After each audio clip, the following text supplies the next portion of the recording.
કેમ છો વિદ્યાર્થી મિત્રો? વંદે માતરમ. આપણે રેન અને બોટવાળા દાખલા જોયા છે. તો એક દાખલો સ્વાધ્યાયમાં પણ છે આપણી પાસે, તો એ પણ જોઈ લઈએ. તો સ્વાધ્યાય 4.13 રકમ છે આવી ગઈ. સ્વાધ્યાય 4.13 રકમ વાંચું તો એક વ્યક્તિ સ્થિર પાણીમાં 4 કિલોમીટર પર કલાકની ઝડપથી તરી શકે છે. મતલબ તરવાનો પ્રયત્ન કરે છે 4 કિલોમીટર પર કલાકની ઝડપથી. નદીનું પાણી 3 કિલોમીટર પર કલાકની અચળ ઝડપથી વહી રહ્યું છે અને વ્યક્તિ આ વયને લંબરૂપે તરવાનો પ્રયત્ન કરે છે. તો આ રીતે આકૃતિ બને, લંબરૂપે તરવાનો પ્રયત્ન કરે, બરોબર. અને આ રીતે આપણને વીઆર જે લખી શકીએ અહીંયા આપણે નદીનો વેગ એ વીઆર આપણને આપેલો છે. આપણે બે વસ્તુ આપી છે વીઆર અને વીએમ. નદીની ઝડપ આપી છે 3 કિલોમીટર પર કલાક અને આ નદી લંબરૂપે પ્રયત્ન કરે છે. આપણા માટે વીબીઆર છે, હું વીએમ લખું છું અહીંયા. તો વીએમ આપ્યું છે આપણને 4 કિલોમીટર પર અવર, બરોબર. વ્યક્તિ કીધું છે એટલે મેં વીએમ લખ્યું છે. હવે આગળ જોઈએ શું કહે છે. તો જ્યારે તે નદીના બીજા કિનારે પહોંચશે ત્યારે તે નદીના વહેણ તરફ કેટલે દૂર ખસે છે, મતલબ કેટલે દૂર પહોંચશે નદીના વહેણ તરફ. ખાસ જોજો અહીંયા આપણે નદીનું વહેણ આપણે એથી લીધું છે. તો જ્યારે સામેના કાંઠે પહોંચે તો આ નદીના વહેણથી કેટલો ખસેલો છે એવું કીધું છે. મતલબ અહીંયાથી આપણે અંતર લેવાનું છે. તો આપણને ખબર છે કોઈ પણ વ્યક્તિ જો લંબરૂપે તરવાની કોશિશ કરે તો નદી શાંત મતલબ શું એકદમ ધીમે ધીમે વહેતું હોય, તો ધીમે ધીમે વહેતું હોય તો પણ કંઈક તો આપણે ખસેડવાનું તો છે. તો અહીંયાથી ચાલુ કરે તો આની જગ્યા ઉપર અહીંયા ક્યાંક પહોંચશે, મતલબ સી આવી ક્યાંક પહોંચી જાય. તો આપણને કીધું છે આ એ બિંદુથી સી નું અંતર કેટલું, મતલબ એસી શોધવાનું છે, બરોબર છે. એટલે કોન્સેપ્ટ તો સેમ જ છે. લંબરૂપે તરવાની કોશિશ કરે તો લંબરૂપે પહોંચવાનું નથી, પણ અહીંયા ક્યાંક પહોંચવાનો છે, કારણ કે નદીનો વેગ આપ્યો છે થોડોક તો થોડો પણ છે ખરો, તો નદીને આ બાજુ લઈ જવાનું છે. તો એ બી ની જગ્યાએ ક્યાં પહોંચશે? સી આગળ. પરંતુ આપણને એક્સ નથી કીધું, આપણને કીધું છે નદીના વહેણથી અંતર. તો નદીનું વહેણ આપણે એથી લીધું છે, તો અહીંયાથી સી નું અંતર શોધવાનું છે. તો એ થી સી નું અંતર શોધવા માટે આપણે રકમમાં ચોપડીમાં લખી નાખજો આ જે નદીની પહોળાઈ છે 1 કિલોમીટર લેવાની છે.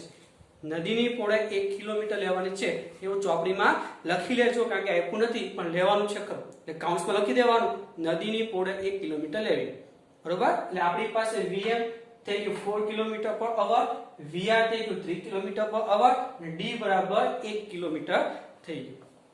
તો હવે આપણે એસી શોધવું હોય તો આપણી પાસે આ અંતર ને આ અંતર આવવું જોઈએ. તો આપણી પાસે ડી અંતર તો છે બેક ટુ એબી, મતલબ હવે તો ખાલી બી થી સી નું અંતર x. જો x મળી જાય તો પાયથાગોરસ થી આ પરથી એસી પણ મળી જશે. તો સૌથી પહેલા આપણે બીસી શોધવા માટે આપણી પાસે જો બી થી સી મતલબ x અક્ષ, તો x અક્ષનો વેગ એટલે કયો લેવાય? વીઆર લેવાય. અને y અક્ષનો વેગ કયો લેવાય? વીએમ. તો આપણી પાસે વેગ છે વીઆર. હવે ખાલી જો સમય મળી જાય તો આપણે આરામથી અંતર x શોધી શકીએ. અને આપણને ખબર છે આ સમય લાવો ક્યાંથી? તો જે y અક્ષમાં સમય હોય એ જ બેક ટુ x અક્ષમાં થશે, કારણ કે y અક્ષનો જેટલો સમય અંતર કાપવા માટે લાગે એટલો જ x અક્ષનો સમય લાગવાનો છે. તો આપણે y અક્ષ ઉપરથી સમય શોધી લઈએ અને એ સમયની કિંમત આમાં મૂકીએ x અક્ષ ઉપર તો આપણને x મળી જશે. તો ફરીથી y અક્ષ ઉપર આપણી પાસે વેગ vm અને આપણી પાસે અંતર 1 કિલોમીટર છે. તો વેગ બરાબર અંતર ભાગ્યા સમય, તો સમય બરાબર અંતર ભાગ્યા વેગ. અંતર છે 1/4 અવર થઈ ગયું. આ સમય મળી ગયો. અને આના ઉપરથી આપણે x અંતર શોધી લઈએ.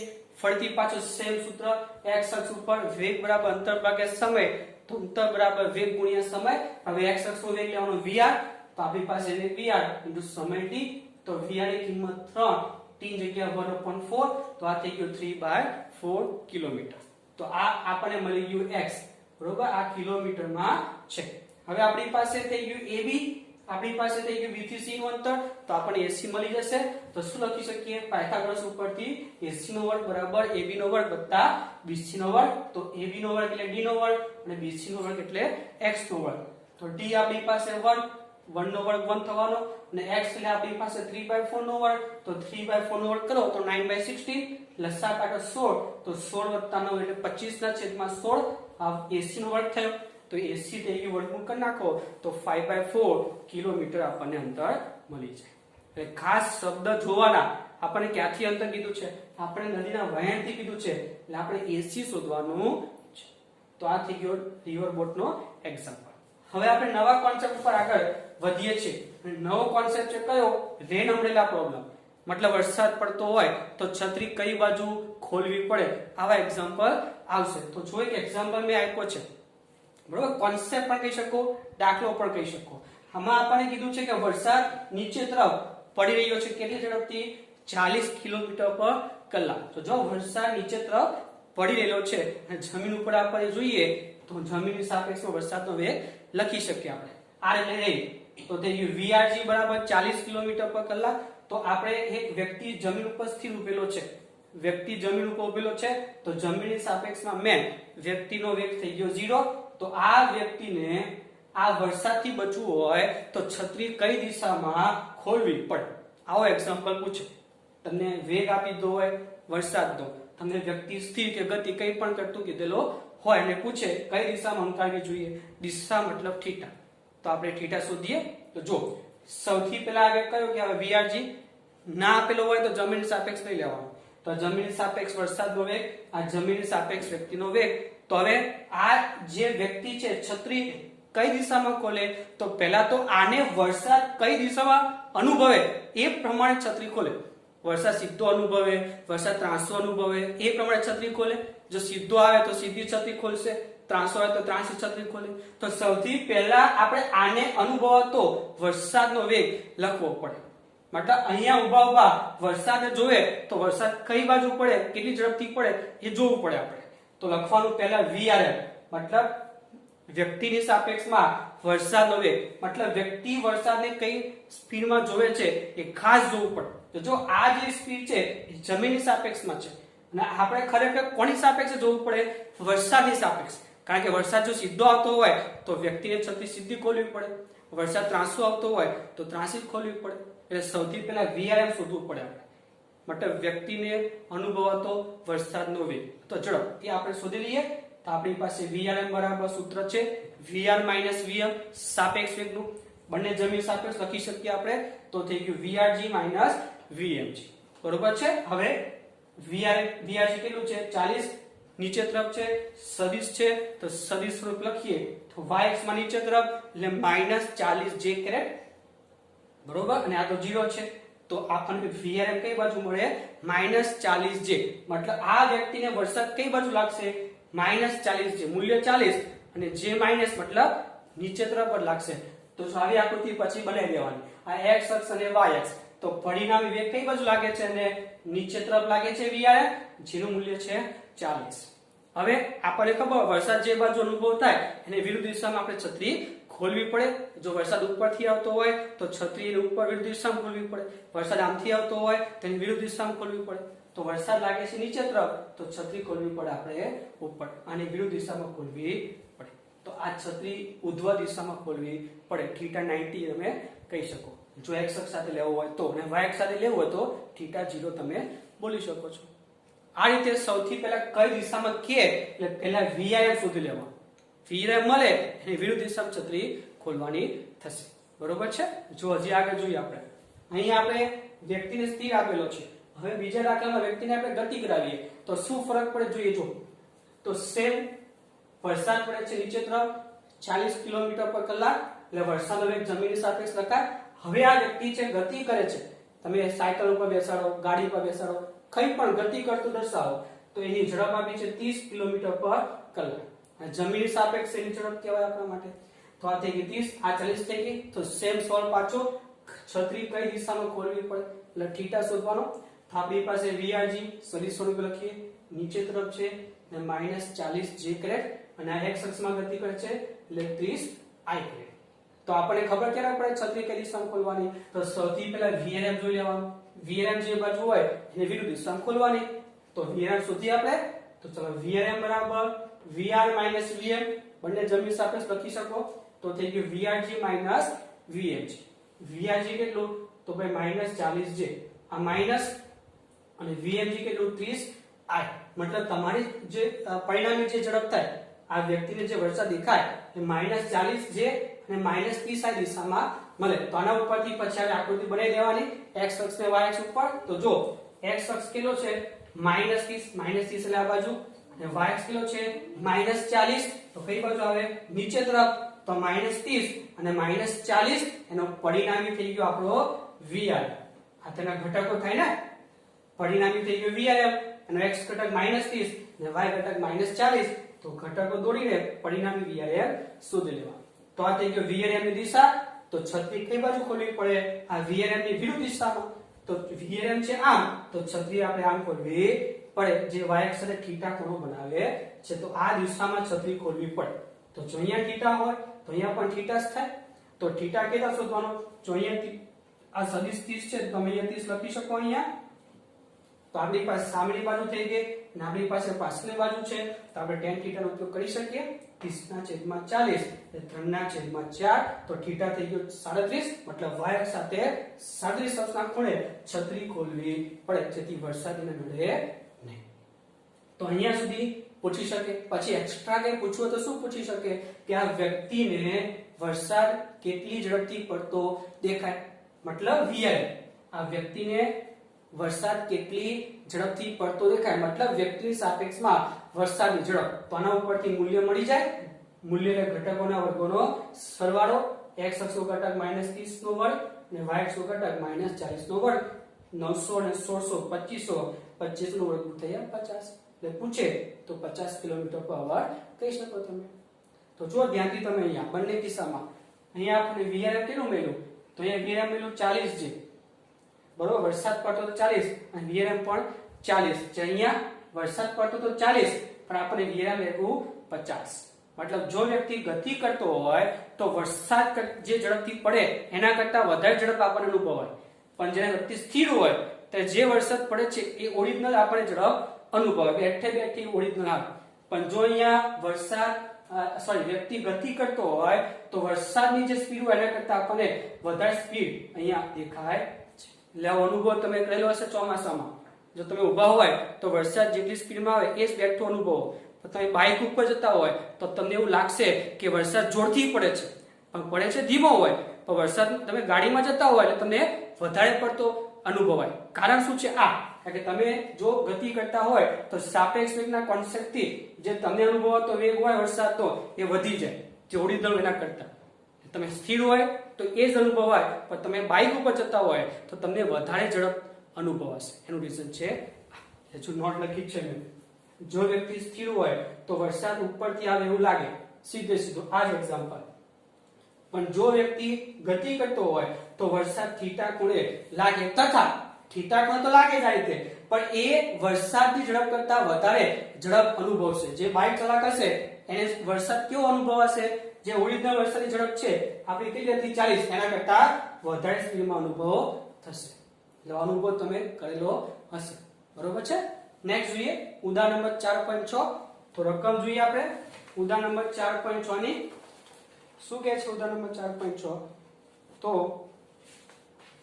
રકમ છે શિરોલંબ દિશામાં 35 મીટર પર સેકન્ડના વેગથી વરસાદ પડી રહ્યો છે. શિરોલંબ એટલે ઊભી, બરોબર. તો આ ઊભી દિશામાં વરસાદ 35 મીટર પર સેકન્ડ, અહીંયા એકમ લખી દો, મીટર પર સેકન્ડની ઝડપથી પડતો દેખાય છે.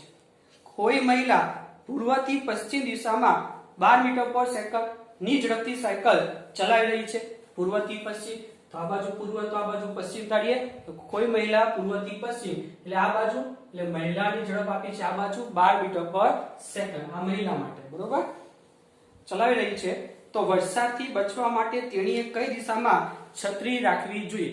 વરસાદથી બચવા માટે એને કઈ દિશામાં છત્રી રાખવી જોઈએ? મતલબ θ પાછો સેમ. તો સૌથી પહેલા આપણે શોધવાનું શું? આ દરેક દાખલામાં મેં કીધું સૌથી પહેલા એ વરસાદ એને કઈ ઝડપથી અનુભવાય એની ઝડપ શોધવાની. મતલબ વ્યક્તિની સાપેક્ષમાં વરસાદની ઝડપ. અહીંયા વ્યક્તિ મહિલા છે તો મહિલાની સાપેક્ષમાં વરસાદની ઝડપ આપણે શોધી લઈએ પહેલા. તો આપણી પાસે VRG નીચે તરફ એટલે -35 છે અને VMG બંને જમીન સાપેક્ષ જ આવવાના છે, તો થઈ ગયું -12 I ગ્રેડ. તો આના ઉપરથી VRM શોધીએ આપણે. તો VRM એટલે મહિલાની સાપેક્ષમાં વરસાદની ઝડપ is equal to VRG minus VMG. તો VRG -35, જો આ માઇનસ અને VMG નો માઇનસ એ પ્લસ થશે 12I, તો થઈ ગયું 12I -35J. હવે આને આપણે આ રીતે દોડીએ, પ્લોટિંગ કરીએ x અને y અક્ષમાં. તો શું કરીએ આપણે? જો આ 12I પ્લસ છે એટલે એક ઘટક આ બાજુ 12 થઈ ગયો પ્લસ, અને આ છે -35J એટલે y ઘટક માઇનસમાં છે તો આવશે નીચે તરફ. તો આ થઈ ગયો +12, આ થઈ ગયો -35. આ બે ઘટકો છે તો પરિણામી આપણો આ થઈ ગયો VRM.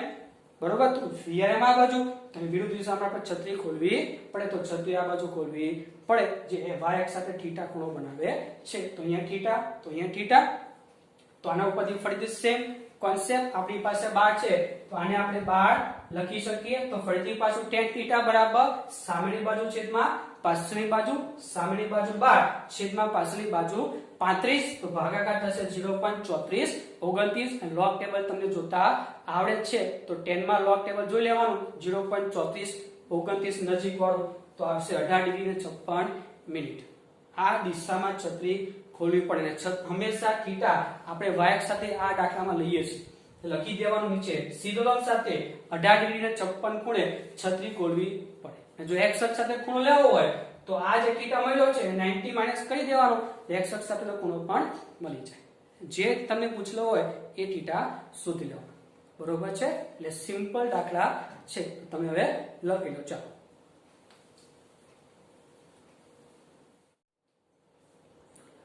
ચાલો મિત્રો આગળ જઈએ આપણે હવે. તો સ્વાધ્યાયનો 4.12મો દાખલો જોઈએ આપણે. તો રકમ કંઈક આવી છે કે વરસાદ શિરોલંબ દિશામાં 30 મીટર પર સેકન્ડની ઝડપથી પડી રહ્યો છે. શિરોલંબ દિશા ઉપર દિશા આપણે શિરોલંબ લીધેલી છે, જેની ઝડપ આપી છે 30 મીટર પર સેકન્ડ. મતલબ વરસાદનો વેગ જમીનની સાપેક્ષે 30 છે. કોઈ સ્ત્રી ઉત્તરથી દક્ષિણ દિશા તરફ, ખાસ જોજો આપણે દિશા આપણી રીતે લઈ શકીએ છીએ. અહીંયા તો આપણે જો ઉધ્વ દિશાને લીધેલી છે વરસાદની, તો આપણે ઉત્તર દક્ષિણ બદલીએ, ઉત્તર દક્ષિણ બાજુ. તો એક સ્ત્રી છે એ ઉત્તરથી દક્ષિણ તરફ, જો તમે ઉત્તર દક્ષિણ ઉપર લેશો તો y અક્ષમાં થશે. કોઈ વ્યક્તિ y અક્ષમાં ગતિ કરી શકે ખરો હવામાં? એ તો x અક્ષમાં જ ગતિ કરે ને, એટલે આપણે ઉત્તર દક્ષિણ x અક્ષમાં લઈએ છીએ. એટલે સ્ત્રી છે ઉત્તરથી દક્ષિણ દિશા તરફ 10 મીટર પર સેકન્ડની ઝડપથી સાયકલ ચલાવી રહી છે. એટલે ઉત્તરથી દક્ષિણ આ બાજુ થાય તો આ મહિલાનો વેગ આપેલો છે જમીનની સાપેક્ષે 10 મીટર પર સેકન્ડ, અથવા સાયકલનો વેગ પણ બોલી શકો જમીનની સાપેક્ષે. તેને પોતાની છત્રી કઈ દિશામાં રાખવી જોઈએ? છત્રી કઈ દિશામાં રાખવી જોઈએ મતલબ θ આપણને પૂછેલો છે. તો સૌથી પહેલા શું કરવાનું θ શોધવા માટે? સૌથી પહેલા એ વ્યક્તિ અથવા એ મહિલાને વરસાદ કેટલો અનુભવાય એના ઉપરથી આપણે દિશા ખબર પડશે. તો આપણી પાસે VRG છે, નીચે તરફ છે -30 છે, અને આ બાજુ પ્લસ આવશે VMG +10. એના ઉપરથી VRM મતલબ મહિલાને અનુભવાતો વરસાદનો વેગ, એટલે કે મહિલાની સાપેક્ષમાં વરસાદનો વેગ. આપણને ખ્યાલ છે જેની સાપેક્ષ હોય એને આપણે અવલોકન સ્થાન ધાર લઈએ છીએ. તો મહિલા વરસાદને જોશે અને એટલો અનુભવશે. તો શું લખી શકો? VRM બરાબર VRG માઈનસ VMG. VRG ની કિંમત -30 છે, માઈનસ VMG ની કિંમત 10. આ માઈનસ વચ્ચેનું છે એટલે થઈ ગયું -10 આવી -30 છે. આ થઈ ગયો જે મહિલા છે, જે સ્ત્રી છે, એ જે સાયકલ ઉપર જાય છે એના વડે અનુભવાતો વરસાદનો વેગ. જો મૂલ્ય શોધવું હોય તો મૂલ્ય પણ મળી શકે. વર્ગમૂળમાં ઘટકોના વર્ગોનો સરવાળો.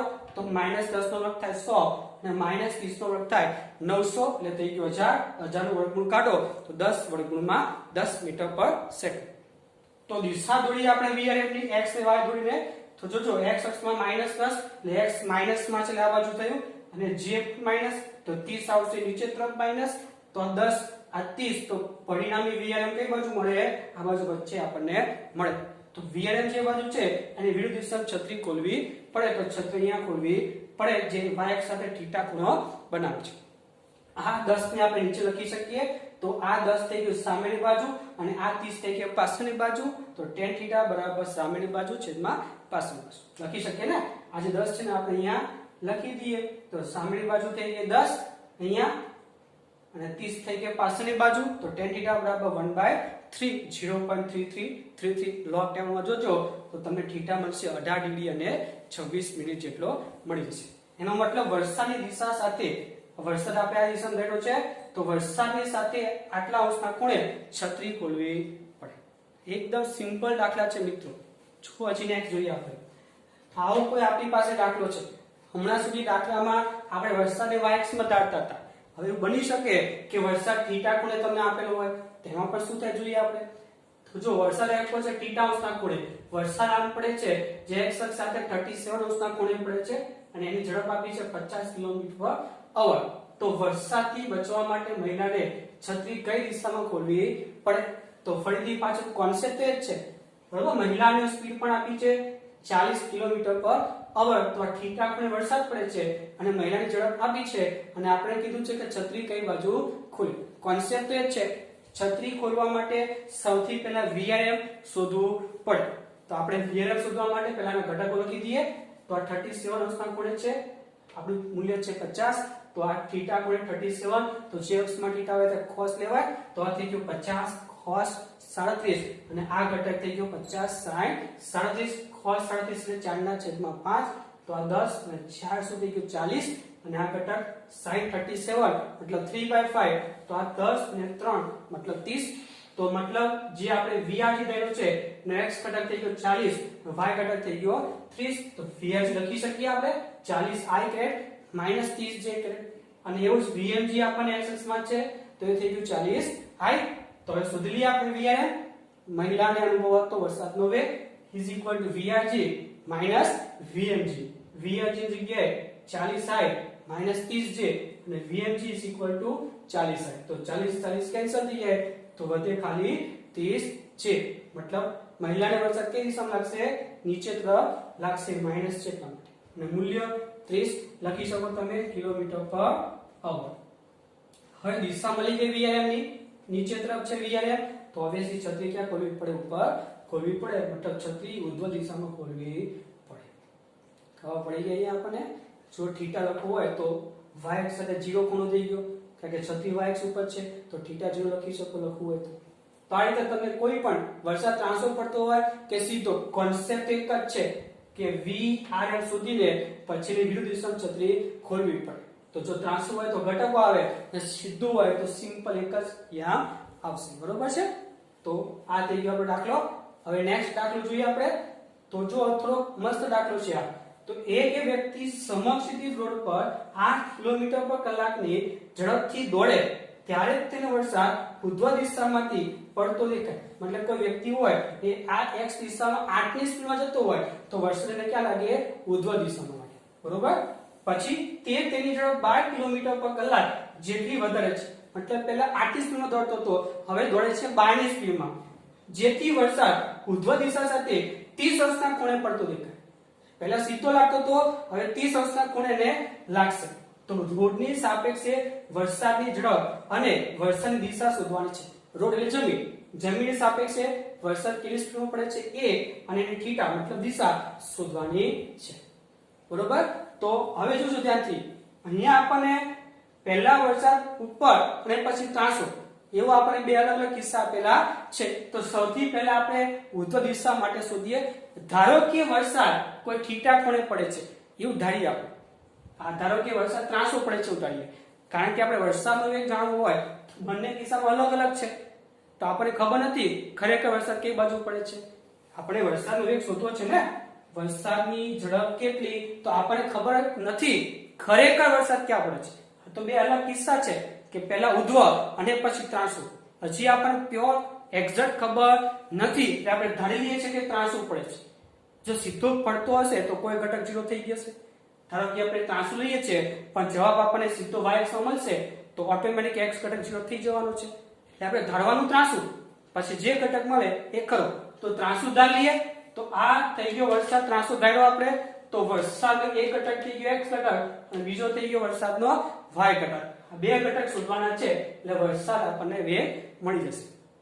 તો સૌથી પહેલા વરસાદ ઉર્ધ્વ દિશામાં દેખાય તો વ્યક્તિ દોડે છે 8 ની સ્પીડમાં અને વરસાદના બે ઘટક rx અને ry. તો આ વ્યક્તિને માત્ર y ઘટક જ અનુભવે છે, કારણ કે લખ્યું છે કે વરસાદ ઉર્ધ્વ દિશામાં દેખાય છે. મતલબ વ્યક્તિ દોડતો હોય ને તો એને ખાલી વરસાદ y માંથી આવતો એવું લાગે, પણ ખરેખર એનો એક્સિયમ પણ છે. તો એક્સિયમ કેમ અનુભવ નહીં કરતો હોય? તો આવું ત્યારે જ બને કે જ્યારે એનો એક્સિયમ કેન્સલ થઈ જાય. જો કોઈ વ્યક્તિ કોઈ એક દિશામાં અનુભવતો હોય વેગ કે ઝડપ જે પણ હોય, બરોબર, તો એની બીજી જે અક્ષ છે એ કેન્સલ થવી જોઈએ, તો જ એ ખાલી y અક્ષનો અનુભવ કરશે. કે એક્સિયમ 0 થઈ જવો જોઈએ. તો જોજો અહીંયા, તો આની ઝડપ 8 છે તો આની x ઘટકની ઝડપ શું થવી જોઈએ જેથી કેન્સલ થઈ જાય? -8 થઈ જવી જોઈએ. મતલબ આની વિરુદ્ધ દિશામાં આપણે લખી લેવાનું -8 એટલે ફરીથી કહું છું સૌથી પહેલા એવું કે છે કે વરસાદ ઉધ્વ દિશામાંથી પડતો દેખાય હવે ખરેખર વરસાદ આપણે આમ થયેલો છે તેને બે ઘટક મળવા જોઈએ અને વ્યક્તિ જાય છે 8 ની સ્પીડમાં પરંતુ 8 ની સ્પીડમાં દોડે ત્યારે વ્યક્તિને માત્ર વરસાદ y અક્ષમાં જ દેખાય છે x અક્ષમાં દેખાતો નથી તો x અક્ષમાં ક્યારે ન દેખાય જ્યારે એનો x ઘટક શૂન્ય હોય તો આ બે ભેગા થઈને એનો x ઘટક શૂન્ય કરી દે તો જ આ x ઘટક કેન્સલ થઈ જાય ખાલી y ઘટક મળે જે વરસાદ ઉત્તર દિશામાં થઈ જશે તો આવું જ્યારે પણ કીધું હોય ખાલી ઉત્તર દિશામાં દેખાય છે તો x અક્ષના ઘટક કેન્સલ કરવા અને ખાલી x અક્ષ ઉપર દેખાતો હોય તો y અક્ષના ઘટક કેન્સલ કરવા તો કેન્સલ કરવા માટે આ વ્યક્તિની તરફ 8 હોય તો આની તરફ આપણે વિરુદ્ધ દિશામાં આપી દેવાની થશે શું લખી શકીએ આ vrx બરાબર 8 થઈ ગયો એટલે x ઘટક તો મળી ગયો વિરુદ્ધ દિશામાં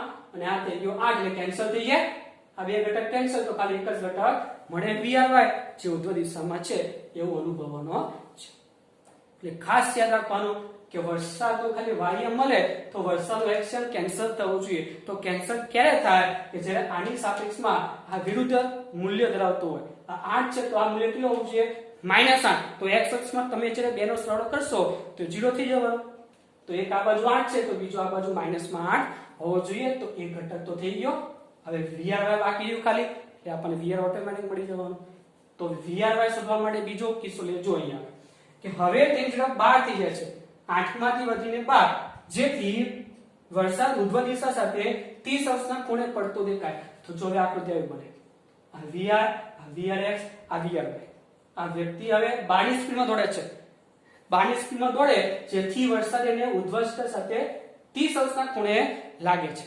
બરોબર તો જો આ vry શોધવાનો છે vrx કોના ઉપરથી મળી ગયો તો આપણને વિરુદ્ધ દિશામાં તો તમારો વ્યક્તિ 12 સ્પીડમાં દોડે છે અને vrx આ બાજુ 8 છે તો આ થઈ ગયો આપણો 8 ને આ થઈ ગયું 12 તો x અક્ષ ઉપર લખવું હોય પરિણામી ઝડપ તો શું લખાય 12 - 8 બરાબર 4 કારણ કે આનો પણ x ઘટક તો છે જ ને આ 22 સ્પીડમાં જાય છે અને x ઘટક તો 8 મળ્યો છે વિરુદ્ધ દિશામાં તો આ બાજુ 12 અને વિરુદ્ધ દિશામાં 8 તો પરિણામી x અક્ષમાં ઘટક શું મળ્યો 4 મળ્યો અને vr હવે આપણે શોધવું છે θ30 આપેલો છે હવે આ જે 4 છે એને આપણે અહીંયા લખી શકીએ તો tan θ બરાબર સામેની બાજુ 4 અને પાછળની બાજુ vry તો tan 30 બરાબર 4 ના છેદમાં vry તો 1/√3 4/vry અને ઉપરથી vry કેટલું મળે 4√3 km/h તો આપણી પાસે vrx થઈ ગયો vry પણ મળી ગયો તો પરિણામી શું લખી શકો vrx vry સદિશ એટલે કે 8i કારણ કે આ બાજુ છે બરોબર vrx આ બાજુ છે તો 8i અને માઈનસ નીચે તરફ મળે છે આપણને vry શું મળે છે -4√3j આના ઉપરથી મૂલ્ય શોધવું હોય તો ઘટકોના વર્ગોનો સરવાળો 8 નો વર્ગ 64 4√3 નો વર્ગ થશે 48 112 નો વર્ગ કાઢશો તો 10.58 km/કલાકની ઝડપ મળશે એટલે જ્યારે પણ આવો કોઈ દાખલો આપેલો હોય બે કિસ્સામાં પહેલા કિસ્સામાં કીધું હોય કે ભાઈ માત્ર ઉર્ધ્વ દિશામાં દેખાય છે તો x અક્ષના ઘટક કેન્સલ કરવા પડે અને x અક્ષના ઘટક કેન્સલ કરવા માટે આ જેટલું મૂલ્ય હોય એટલું જ આનું મૂલ્ય વિરુદ્ધ દિશામાં રાખવાનું છે તો આની વિરુદ્ધ દિશામાં તમે એડ કરી નાખો એટલે -8 આ બાજુ થઈ ગયો એટલે 8 અહીંયા લેવાનું અથવા આપણને ખ્યાલ છે કે આની ઝડપ આની સાપેક્ષમાં લખવું હોય તો યાદ છે આને આપણે સ્થિર ઢાળ લેતા હતા આને સ્થિર ઢાળ લેવાનું અને આની વિરુદ્ધ દિશામાં ચિહ્ન સાથે આમાં એડ કરી દેવાનું એ રીતે પણ ચાલે તો આ બે કેન્સલ થઈ જશે એટલે x અક્ષના ઘટક કેન્સલ તો ખાલી y અક્ષના ઘટક આપણને મળશે જે ઉર્ધ્વ દિશામાં છે એટલે આપણને એક ઘટક તો મળી ગયો vrx હવે બીજા કિસ્સામાં vry કેટલા મળે કે ભાઈ જ્યારે આ 8 ની જગ્યાએ 12 ની સ્પીડમાં દોડે વ્યક્તિ ત્યારે θ 30 અંશનો ખૂણો મળે અહીંયા આપણને બરોબર તો આપણને ખબર આ 30 અંશનો ખૂણો આ vry પરંતુ હવે x અક્ષ ઝડપ શું લખાય તો x અક્ષમાં બે ઘટક એક આ અને બીજો ઘટક આ 12 ની સ્પીડ વાળો તો આ છે 12 અને આની વિરુદ્ધ દિશામાં તો 8 આ બાજુ તો x અક્ષનો ઘટક કેટલો થઈ ગયો 4 થઈ ગયો અને છેદમાં આ vry તો છે તો tan θ નો ઉપયોગ કરી લે vry શોધી લો અને પછી vry મળી જાય એટલે vr સદિશ બરાબર vrx સદિશ પ્લસ vry સદિશ લખી શકો અને એનું મૂલ્ય પણ શોધી શકો છો બરોબર તો આ રીતે આપણા આ 36 દાખલા ક્લિયર થાય છે બરોબર લખી લો ચાલો